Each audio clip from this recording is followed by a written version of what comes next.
Traveling at night in Delhi is always ill-advised for those who are new to town and for women. The Transport Department has decided to put their foot down and install a GPS device complete with the SOS button in all auto rickshaws from mid-August. In a nutshell, the SOS feature is a button connected to a control room located near ISBT in the Delhi Integrated Multi-Modal Transit System Limited (DIMTS) control room. From there, it will be rerouted to the nearest police station. Tahalka makes an inquiry about this device and about those who are implicated in this scheme, the passengers and the auto drivers.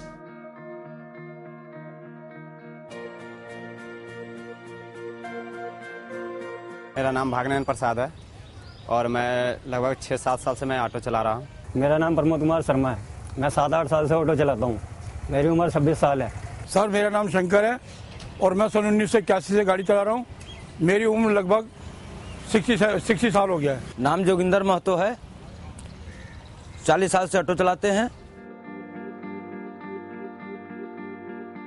जी ये तो पता है, लेकिन अभी तक Delhi government जितने भी वादे करती है झूठी ऐसे ही अफवाह करती है। दूसरी बात, इस गाड़ी में खुली गाड़ी है और इसके अंदर अगर GPRS भी लगता है तो इसका समस्या का कोई समाधान नहीं है। दूसरी बात है कि अगर हम लोगों की तो कोई अपनी मकान है नहीं कि जहाँ पे अपना गाड़ी पार्किंग कर सकूँ, और झुग्गी झोपड़ी में रहता हूँ या किराए पे मकान लेकर रहता हूँ। गाड़ी रोड पे लगा दिया, लगाकर पता लगा कि मैं अपने घर पे गया रोटी खाने या रेस्ट लेने, जगह पता लगा चोर इसको चुरा कर ले गए। सर ये सरकार जो GPS मीटर लगा रही है, ये 15,000 का पहले बोले 15,000 का लगेगा ये।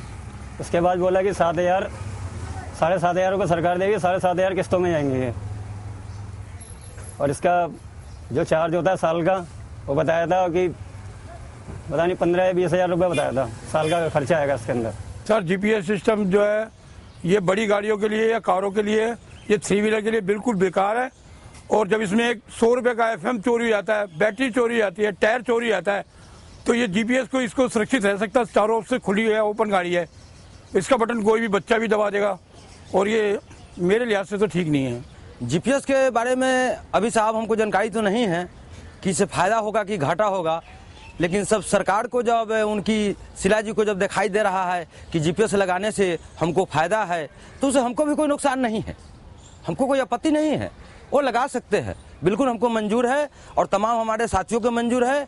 लेकिन वही हमको कहना है कि जो खर्चा वो अपना जो लग रहा है GPS के अंदर में, वो खर्चा उठाए और ऐसा ऑटो के अंदर में वो सुविधा दे कि कम से कम जहाँ GPS लगे वहाँ कोई नुकसान न हो। ऐसा है कि इससे मेरे को तो कोई फायदा नहीं होता है। अगर कोई ऐसा अगर कांड भी होता है, अगर वहाँ पे अगर कंट्रोल रूम को आप फोन करते हो तो आधे घंटे बाद पहुँचती है, वहाँ पे पौन घंटे भी लगा देती है। और पैनिक बटन से तो, और जब हम खुद कॉल कर उनको बतलाते हैं कि हाँ इस जगह पे हमारे साथ ये चीज़ हुआ है, ऐसे हुआ है, तो वहाँ पे आधे 1 घंटे बाद पहुँचते हैं। तो पैनिक बटन से पता नहीं 1-2 घंटे बाद पहुँचे या 3 घंटे बाद पहुँचे, इनका मेरे पास कोई वो हल नहीं दिख रहा है। इसमें बता रहे कि स्विच होगा यहाँ लगेगा, एक इधर लगेगा एक उधर लगेगा, तो स्विच को दबा देगी सवारी, अगर सवारी को मना करेंगे तो सवारी दबा देगी। ऐसा बटन उन्होंने लगाए कि उस बटन से छेड़ने से भी कोई फर्क ना पड़े, दबाने से भी कोई फर्क ना पड़े। सर इसमें जो बटन जो लगेगा ऑटोमेटिक, उसे कोई बच्चा खेलते खेलते भी दबा देगा तो सीधे पुलिस कंट्रोल रूम में जाएगा और इसका कोई बेनिफिट तो है नहीं हमारे को। मैंने भी उसमें एक याचिका डाला था, केस किया था, लेकिन अभी उस समय आया था कि हाँ 200 ड्राइवरों का केस चल रहा है, ये फैसला होने तक लग सकता है, लेकिन इसका भी कोई रिजल्ट अभी नहीं है। हाई कोर्ट में केस चल रहा है, लेकिन उन्होंने लागू कर दिया है कि मीटर लगेगा ही है, लगेगा ही लगेगा। इसका केस हाई कोर्ट में चल रहा है और अब ये लगाने की गवर्नमेंट तैयारी कर रही है, क्योंकि गवर्नमेंट को इससे बहुत सारी रकम प्राप्त होनी है जो भ्रष्टाचार के तरीके से। इसे गवर्नमेंट चाहते हैं कि हम तो ज़्यादा से ज़्यादा इसे लूटें, ऑटो वालों को जो है। ये सरकार ही जो तानाशाही सरकार है और ये जो इसने करना है ये वही करेगी, सुनती किसी की नहीं है। और ये भाई आने वाले जो इलेक्शन है इसी में हम इसका जवाब देंगे इसको। सेफ्टी बस ये है कि एक न्यू आइडिया थोड़ा कम होगी इंसिडेंट, क्योंकि एक डर रहता है जब ऑटो रिक्शा वालों को कि हाँ हम पकड़े जाएंगे, एक हमें कोई ना कोई देख रहा है इलीगल, मतलब एक बंदा हम कोई ट्रैक कर रहा है हमें, तो हम पकड़े जा सकते हैं, तो एक उनका मन में डर रहेगा। और दिल्ली में ऑटो से चलना सेफ नहीं है क्योंकि ये लॉन्ग रूट से जाते हैं, जीपीएस लग जाएगा तो हम शॉर्टेस्ट रूट से जाएंगे और पैसा और टाइम दोनों बचेगा हमारा। GPRS is good for us. It's good for our safety, but from where the poor people with the auto drivers could pay this 15,000 rupees. If government is thinking to provide these facilities to us, then they must provide GPRS to auto rickshaw drivers themselves.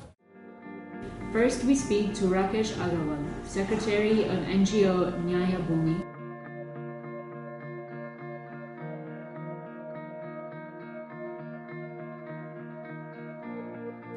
Let me tell you, there are two more categories of vehicles. That is Gramin Seva vehicles and Economy Radio Taxi vehicles, which came into existence by two particular schemes of Delhi government into existence last year. They are also required to have GPS devices, and many of those vehicles do. But so far, there has been no benefit whatsoever. Even the data feed is not going anywhere. They are simply glamorous pieces of equipment on board these vehicles.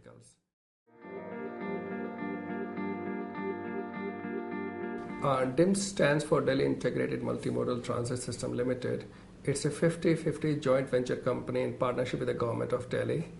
But other than that, we do not know anything because it claims to be a private company and refusing to reveal any information under the Right to Information Act.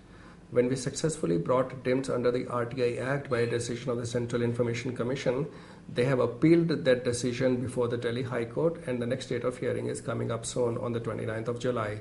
So at present, we don't really know anything about DIMS. To most of the questions, the Transport Department replied that they are yet to decide on various issues. For example, What did you ask? What questions? yes. For example, we asked for the address of the central control room. They said it is yet to be decided. We asked how the panic button is going to work. They said it's yet to be decided. We asked how they will capture the violation of rules by the auto or the taxi driver. They said it's yet to be decided. We also spoke to Rakesh Agarwal's lawyer, Praveen Agrawal, who is representing more than 300 auto drivers in 2 cases filed against the transport departments of Delhi. The entire impact can be just felt from a single fact that before filing of the writ petition, State of Delhi was charging 15,000 rupees per auto rickshaw for installation of GPS/GPRS system. The moment Delhi High Court granted a stay in this matter, they have reduced this rate from 15,000 rupees to 7,500 rupees per auto rickshaw, meaning thereby that state of government of NCT of Delhi was making a profit of at least 7,500 rupees per auto rickshaw, and there are around 55,000 auto rickshaws in Delhi at present. So the figure will come to something around 40 crore rupees per annum. Now the matter is before Delhi High Court. We are not exactly sure when the government is to inaugurate the GPS, or even whether the panic button will be effective. Let's see in whose favor this will work out. जो सरकार ने बोल दिया तो होके रहेगा, चाहे आप रो कर लगाओ या हंस कर लगाओ, लेकिन जितने भी खर्चा लग रही है ये सरकार अपने आप को लगाए। खुली गाड़ी है, जब मान लो कोई कंगला तोड़ के भाग फेर क्या कर लोगे।